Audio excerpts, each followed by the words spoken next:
My mate Danny, who comes to float, he told me about, because I said, I'd like to get some DMT, and he said, no, it's not about that, like Kambo. I was like, what? And he said, that's where it's at. And I was like, really? And I started reading about it, and I was like... Did you know anything about Kambo before that? Never heard about it, no. Have you not heard Aubrey talk about it? Because I know you're a big Aubrey Marcus fan, aren't you? Yeah, no, I think I've heard about it, but I never heard him discuss his Kambo session, because I think he had a really bad experience. I think he got like 9 or 10 dots on his first time. I think he nearly I think I listened to that before I had that podcast on before I was going to work one day on a building site, and I was up early, and I ended up doing a load of housework and just squaring stuff up. I was up, and I can remember thinking, this is mental. Like, I wonder how many builders have listened to that conversation before they've gone on site. Do you know what I mean? Yeah, definitely. I was on site last week, bloody listening to like a shamanic Aubrey episode on shamanism. But I love Aubrey. Aubrey's awesome, to be fair. Yeah, powerful Aubrey Marcus was shout Aubrey out. He's a big inspiration. Yeah, and definitely, and it's kind of like the space, and he's always talking about doing the work and stuff. And I was like, it'd be nice to kind of meet us like-minded people in little old Lincoln. But with the Float Center, it kind of attracts a certain people as well. It's beautiful, so it's great. So I've just been joining the dots really with people. It's been really easy. Like, this has come to fruition. And I started reading about Kambo when Danny mentioned it, and it just sounds quite intense. It kind of scared me. And I was give an outline for viewers, for listeners, of what it is. Okay. First off, I've only done this 3 times, and there's facilitators in the UK that are amazing. It's completely legal. There's a Kambo Federation in the UK. It's legal all over the world, apart from Brazil, and at the minute this week Australia are trying to make it illegal. What it is really just a cleansing ritual. So there's a tree frog in the Amazon basin. I think it's in Brazil, and when this frog is kind of caught by the shaman, a secretion is kind of given off its skin. It's kind of like a defense mechanism if it's stressed. But the shaman and the way the shamans work is they believe that the frog they're kind of friends with the frog, because energy, they're all about energy, and they don't want to be taking secretion off something that's really, really upset. So they take this secretion onto a bit of wood, and then in the Kambo ceremony you get burns.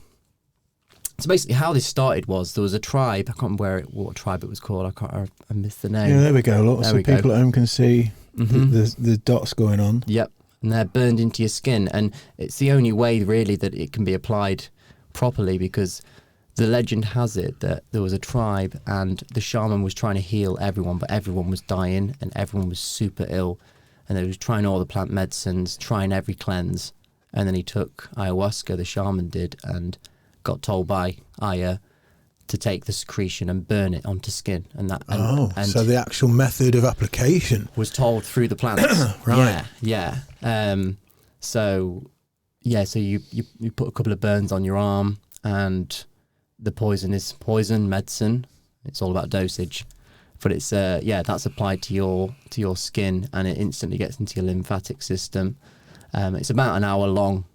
Half an hour to an hour long, like a bit of an ordeal medicine. It's not psychoactive at all. It's not psychedelic. It's very, very grounding, and it's more like a purge, really. So you drink a lot of water, and then it's administered, and you have an intense body heat, and it's just hard work for a while. Get jungle fever. That's what Drew said to me. It's like you'll have jungle fever for about half an hour, 40 minutes, and then you throw up or sweat. There's loads of different ways to purge.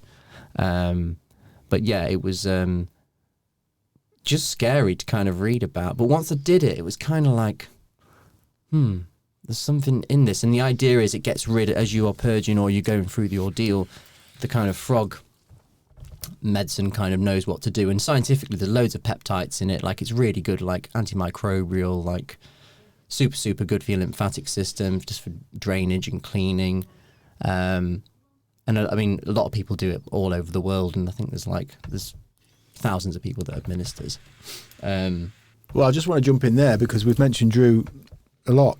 Drew is a good friend of yours. I've recently been introduced to Drew through you, which was lovely. What a lovely, warm, again. Mate. You mentioned the Float Center. It's true, man. I say this to friends of mine who are, whatever, just like stuck in a rut. I'm like, go to a yoga class, go to a float. You'll fucking meet somebody in a float rate room, yeah, that'll blow your mind, and then you'll be off. Yeah. Drew is a fantastic tattoo artist and also a very reverent believer in these ceremonies, and I'd called him a shaman. I called him a shaman. That. No, the first thing he said to me when he came to the centre, because put me in touch with Danny, put me in touch with him, and you'll meet Danny one day. Yeah. But Drew came. The first thing he said, "Oh, you want to come to Kambo next Thursday?" And I was like, "Yeah, if that's okay, man." He was like, "I'm not a shaman. Like, I'm not a shaman." He's so humble in saying that. Yeah. The shaman didn't want to be a shaman, you know. Like, the shaman's the wounded that's healed himself. But he holds such nice space, and it was the first time I was introduced to kind of space with people, like a ritual, collective ritual. You know, you kind of. You turn up, you say hi in your introductions, and then, you know, he chimes you in, and it's a personal experience. And when you say chimes in, you mean literally beautiful, ancient. It's as reverent to the actual ceremony as it would be, isn't it? You get that, and you can feel it, because when I did it with you, and we're going to get Drew. You know, Drew's got an episode that's going to come out, and it's going to be interesting as well. But when you took me along. The space is created, which is all from that thing you talked about earlier, that need to follow this through and pursue that, whatever it is.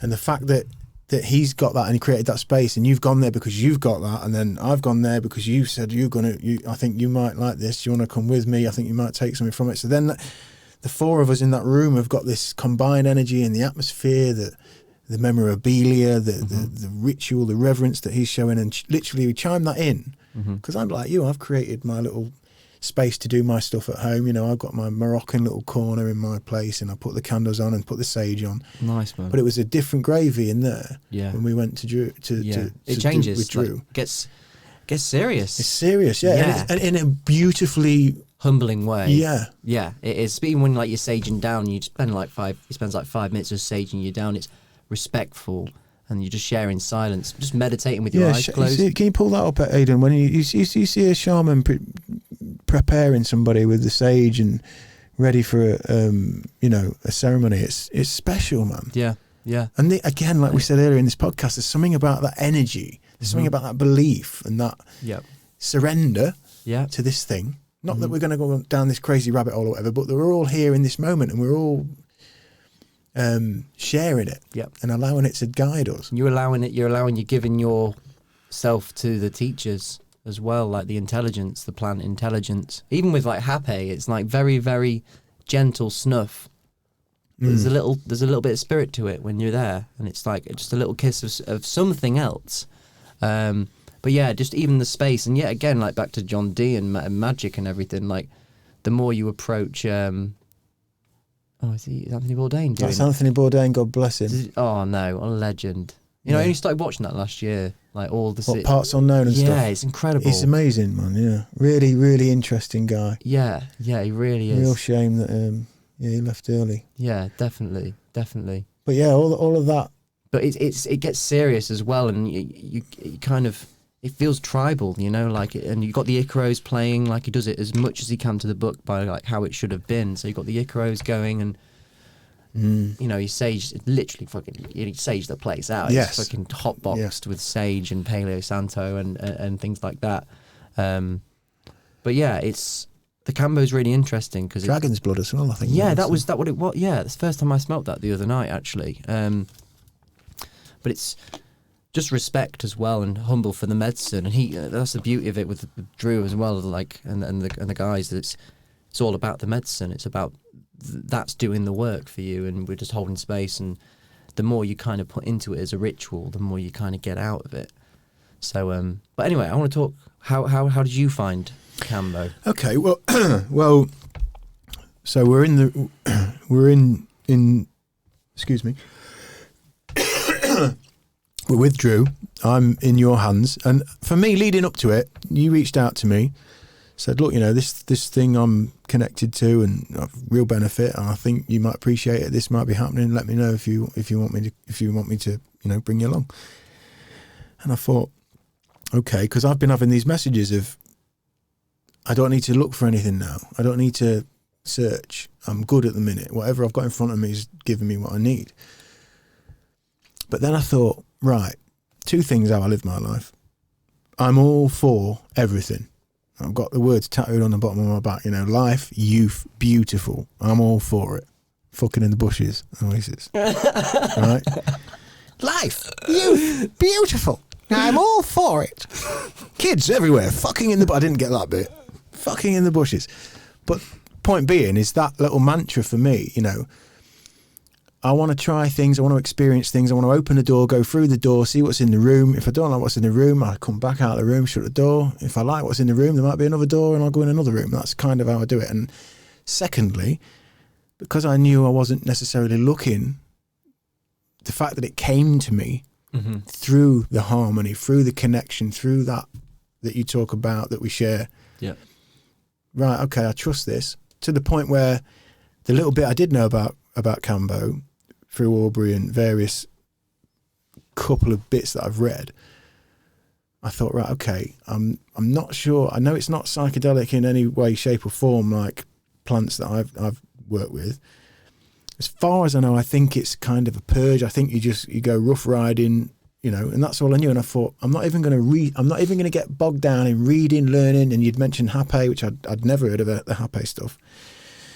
Certainly not in that way, snuff and sniff and things like that. But I thought, right, I'm just going to trust. I just trusted you. Oh man, I just trusted that you've invited me into something, and I know my messages that have been coming are, I don't need to search. I haven't searched. It's come to me through love, essentially. So, yeah, let's go and have the experience and see what goes down. So I went with that, and it turns out this is quite pivotal, because here's me thinking I'm an old veteran at this point of like, yeah, I can just let this be. I'm cool. I know this has come to me. I'm just going to, and at the time I'm balls deep into James Nestor's Breathe. Yeah. Great book. And in that book, so I'm just like, yeah, I'm just going to breathe. I'm just going to go through the experience, be surrounded by these people and breathe. And I'd also spoken to Drew in the meantime since you set it up, and he was lovely, just lovely to talk to. Yeah. I just felt his energy straight away. I just thought, oh, magic. Cause he's incredible. Yeah. So by the time I get there on the night, I come into the beautiful space. You're there. I'm comforted. Something bizarre happens because Drew's partner comes in, and it's like, what the fuck? Yeah, mad. I know his partner from being a boy. When I was a little kid, she's one of my best friends at the time, who I was in bands with, Big Sister. So she's 4 or 5 years older than me. So like when she came around, it was like, whoa, she was like a goddess. You know, like John's big sister. Okay, big curly hair, beautiful girl. Don't look fucking much different at all now, which was mesmerising.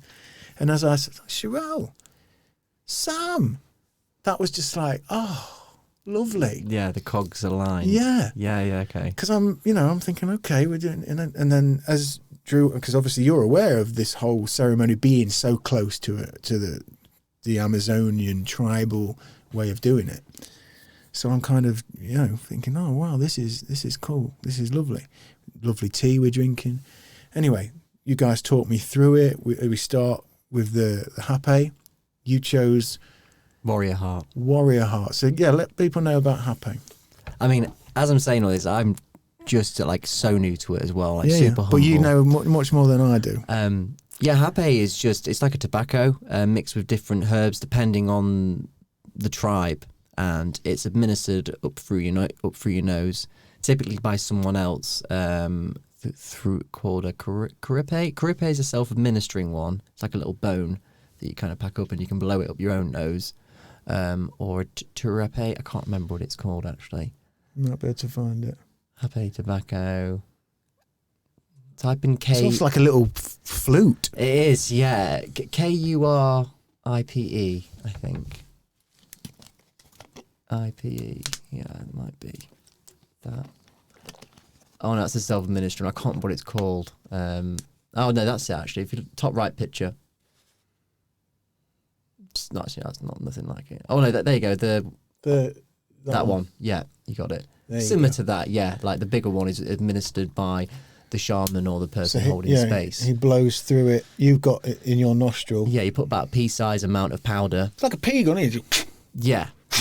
There's an art to do it, because the first time I did it, because I've only done it to someone once, because Drew let me do it once to him, and I blew way too hard. Yeah. But it is like there's a way to blow properly. But yeah, I mean, it kicks you in the nose. It kicks you hard. It's not like doing anything else that you've done before, and it's a bit of an ordeal.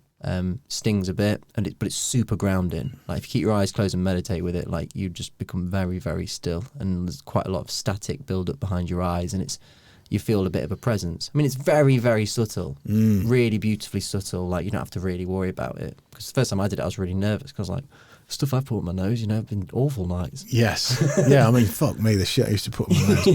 God, that's another podcast. But, But yeah, no, I always chose that warrior heart, and I've done some. Why is that then, Kieron? So there's obviously the little bit I do know is like you say, the different tribes using the different plants from the different habitats and combining with the tobacco and creating energies, female energies, warrior energy, male energy.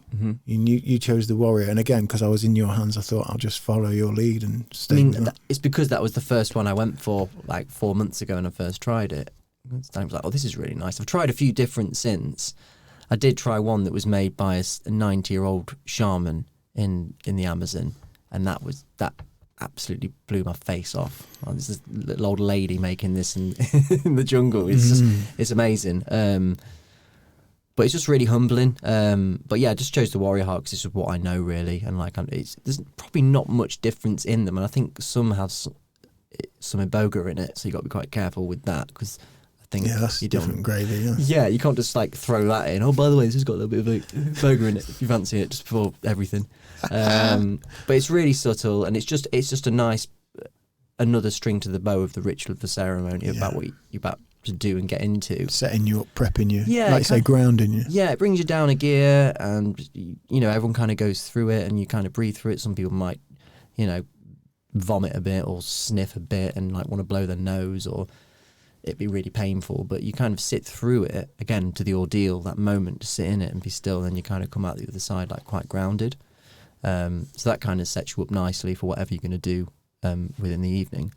And then it was onto the Kambo. It was, yeah, and watching you, I just followed your lead, and again the setting. I can't say enough about the setting. I've just said on the Ramble chat we just put out, trying to make the studio in the furlough days, trying to create an extension of the energy, and make it inclusive. Yeah, materialise so it. It's so important to me, and watching you do that, I'm like, okay, right. And then you went and sat down, and we had a little giggle because you picked up your tub. You got your tub.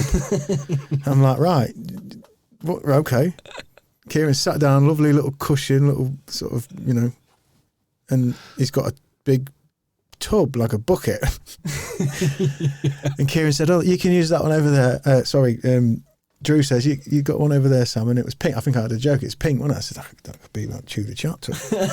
Anyway, so we sit down next to you, and I think we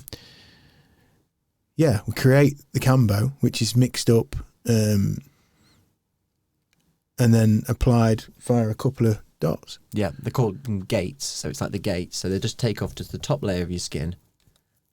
So it doesn't bleed. You don't want it to bleed, but you just want to get that top layer off just so it kind of opens your lymph system a little bit, and it's easy to apply it. I think, I'm really new to all this. I've only had it 3 times. But yeah, then they apply it. Watching you do that, and you're kind of meditating, you're sat there, you're calm, you're in lovely posture, you just, you're in the moment. And I'm watching, and I'm in that place of trust because I've taken that call from you. I think, right, I'm not going to research it. I'm just going to follow the flow and be in the flow. And looking back from here, where I am sat now, in a way, like when we're talking about floating or whatever, the idea is to be in the moment. But I was looking back now, I can see that I was putting so much trust in trust that actually that was my focus. Really? I was actually like focusing on not focusing.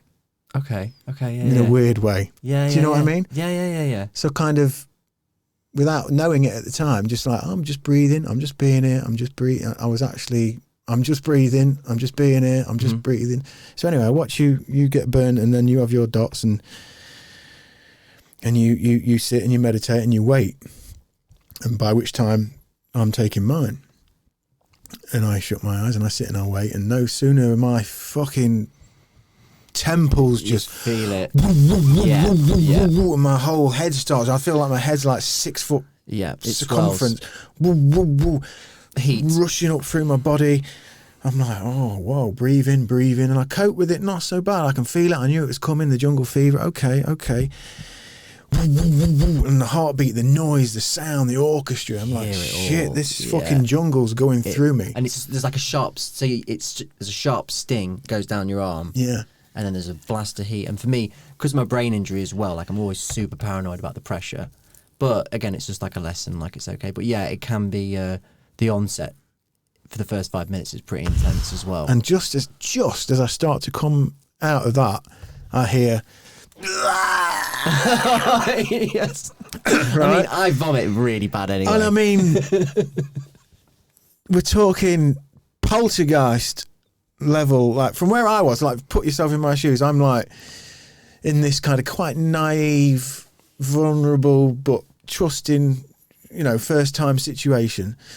I've just like hung on to myself through this fucking, whoa, what is going on? Yeah. And then... and it sounds like fuck. He's filled his tub already. I mean, I purge quite a lot. I think I purge more than normal. I think. Drew's always like. This is what's interesting because I didn't, did I? So as you're purging, as this happens over the next 15 minutes. You've maybe hit your tub. I don't know, 4, 5 times, and I'm nowhere near.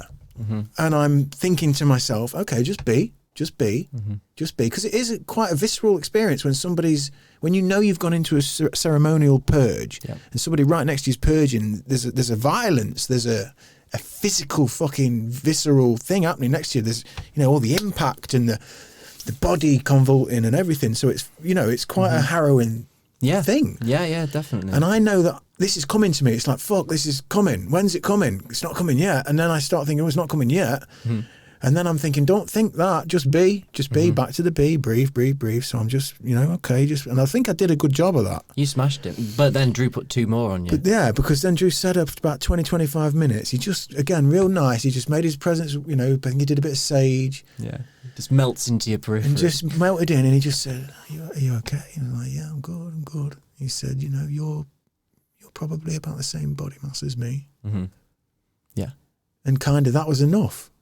He said, so, if you feel at any point, you might want 2 more dots. He said, I would normally do 4 dots, and just sort of melted off again. And I thought about it and I thought, I'm here.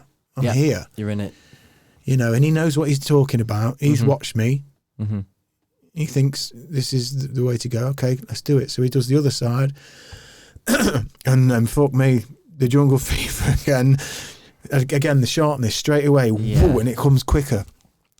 Fucking like I've got 4 hearts in my chest. Yeah, it's insane. And then I start sweating. I sweated and I was farting and I felt like my whole life's experience was I farted loads of my first time leaving me through my arse, right? And a little bit of me began the idea of being conscious about that. And it was that was interesting. So during the process, I had a thought of a thought. Yeah, okay. So as I'm fucking, my life's falling out my arsehole. I had the beginning of a thought of like, oh God, everyone's gonna, and then I realised, no, you daft cunt. This is what it is. This is, no one gives a fuck here. Shit and all, it's fine. And that was really peaceful for that split second. And then once that was it. It was dealt with. I was just fine. I'm just like, okay, this is what my body's doing. I'm thinking, shit, I'm gonna be purging in a minute. And I don't purge. You did, didn't you? I did, okay, but not for the next, like, again, I'm like 10 minutes in. But you were sweating. And I'm gushing. I remember looking over at you because I was like in my bucket and I was like, because I've done it a few times now, so I know the process of finding the waves to jump on when you start to purge. But I looked over at you and I was like, you're drenched. And that's your purge as well. There's no... The medicine does not do its work if you don't purge. Yeah. Like, you can sweat, you can, like Drew says, you put some on and you just don't even feel it. He's cried before, he's cried before, yeah. Just cried. You cry and it's whatever really comes up, really. But it knows, it's really, really strange because... Sorry, continue with your story anyway, because I was no, it's branch cool, off. But no, it kind of knows what to do. I mean, the first time I spoke to Drew about it, he did this with his hands. He was like, it just gets in. It knows what to do, and it does. It just... your body's working. It's a bit of an ordeal. It's a hell of an intense experience. I've just said 10 minutes into this. I fuck knows how long it was, but it felt like, because I was aware, like, well, I'm not being sick yet. Especially after the second one. It might have been. I mean, Drew told me on the episode, I'm sure. Eventually, I'm like, whoa. I had a thought flashed through me of a couple of family members, and it just came across. Yep. That was Quick. it. Yeah. And then I went, and then from there, I think I hit that tub about 4 times, but not in a projectile way. Like, it's like my body did it on that occasion through the sweat and through the flatulence and the gas and the whatever the fuck. Yeah.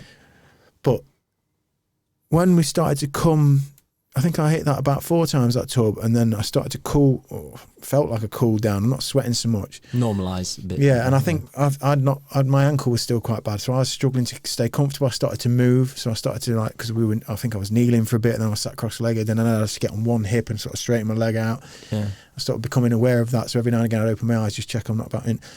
What I've missed completely, by the way, here, drinking water consistently and incessantly like that is really difficult. It's really hard. That's one of the hardest parts of it. Yeah. I mean, before you started, because you need to drink 2 litres of water before you put the dots on. By the time you started, I'm nearly ready to be sick anyway, because you're just sick of drinking water. But I've really got into, like... Yeah, you had a really good rhythm. I was struggling to get in. Well, no, first time you just kind of, you don't know what the fuck's going on, and you kind of, I sweated a lot on my first time, and like, purged a bit. But it's funny you mention that, because my first purge, I got like an image of my granddad and my grandma. My granddad throwing a rose on my grandma's coffin. I remember you saying it's beautiful. Yeah, and it's something I haven't really thought about or unpacked. And that was my first purge. Like, I remember seeing a flash of that, and then the reaction. I was like, there's something. The way I see it, I mean, I might be completely wrong, but they're like little rungs of a ladder. When you catch it, it's catching the right wave. When you feel that coming, or sometimes, am I going to be sick? What's going to spring to mind? And then, boom, it comes through. And it really feels like, again, the more you put into it as a ritual and the process, you kind of get out. And sometimes I'd feel it coming out, and I'd be like, oh God, I needed that. Do you know, I really needed that. But yeah, like, drinking water is, I mean, I think maybe I've been reading, like, maybe I drink too much. You've got to be careful because your sodium levels. Yeah. If you don't, it's all right drinking it as long as you're purging, but if you keep down and you're not purging, your sodium levels can go and you can pass out. And it was much easier. The guys did a great job of sort of having it room temperature-ish. I mean, you know more than me being a plumber, but yeah, it felt, you know, that being warm. But I've just the real estate to get it in for me was just difficult. But I did have this other feeling of, like, I feel like I'm getting enough in me to transport whatever's happening. Do you know what I mean? I didn't think I was deficient with it, but I was struggling to do more of it. But it's hard. But as I started to come around, I mean, and a couple of those purges, I think the second, the last few, I mean, I thought I did about 4, but again, Drew will fill me in, but a couple of them were those ones where you just feel like a fucking bald eagle's trying to burst out of your rib cage. Yeah. You know, when you get caught in that, and it just... Definitely. And that split second of, like, oh my God, I'm going to, you know. And the heart's going to break. Yeah. And then it passes, and then you go, all right, and then the bile or whatever comes, and then that lovely thing that we all get when we drank too much or you smoke too much or whatever, and you finally get to that peace when you're like, oh, it's okay, it's over. The end of the tunnel. For now. Yeah. Well, this is it. It's a horrible ordeal, and I've been doing it, like, every month. I'm going to plan to do it. Well, I don't want to do it too much, but I'm going to... just see what it does and what just put myself through the crap, because it's horrible. I don't want to go again. Yeah. You don't want to do it. It didn't fill me with joy about the idea of doing it again. No, it's terrifying. It's not terrifying, but you said to me, it's weird, man. See how things go for days. Yeah. You're not going to leave it. And I got back, and my wife asked me, you know, how was it? You know, because she loves hearing my endeavours into all this stuff. And I said, can we do it tomorrow? I don't know. I don't know. And she's obviously, because she's aware so much of, probably she's pinpointed what my traumas are. A lot of them, what they are, is family orientated stuff that I've spoken about. And she's kind of hopeful that, you know, we're getting straight to root and we've pulled it out of the ground tonight. It's all fixed. Yeah. And I was like, oh, no. Anyway, and then the next day we tried to talk about it in the kitchen, but the kids were running about. I said, look, and it still didn't feel right. It was a bit of a godsend for me, actually. I didn't want to, I was like, look, I just can't, I don't know. Yeah. And not in a DMT way of like, oh, fuck me, how do you even put that into words? Just in this weird, I don't know anything about. Yeah. What the fuck? That. What was that about? And it's hard to, it's weird. I mean, for me, even the day after saying, man, how was it? You know, what did you sort out? Did you sort anything out? And I was like, I don't know. I mean, I think there's maybe a shift. But then I realised the days after, like, just clarity and, like, clear directions in my thought. Like, I get to, like, the end of a thought so quickly as opposed to, like, being a bit muddy of a thought. But, like, now it's kind of like, boom, there. You can think about that. And it was very, very instant. And the next, well, for me as well, like, every time I go, it's something is worked on that I need to kind of work on, that I don't want to face, be it something really stupid that just affects your psyche from a young age maybe, or like an encounter when you're younger that you don't really want to think about, or anything. It just, I don't know. This is it. You're right. I don't even know. now, I'm still like, you know, you can't put your finger on it. This is the thing. You don't go, I feel. Yeah. You don't know, and it's odd, and it is odd.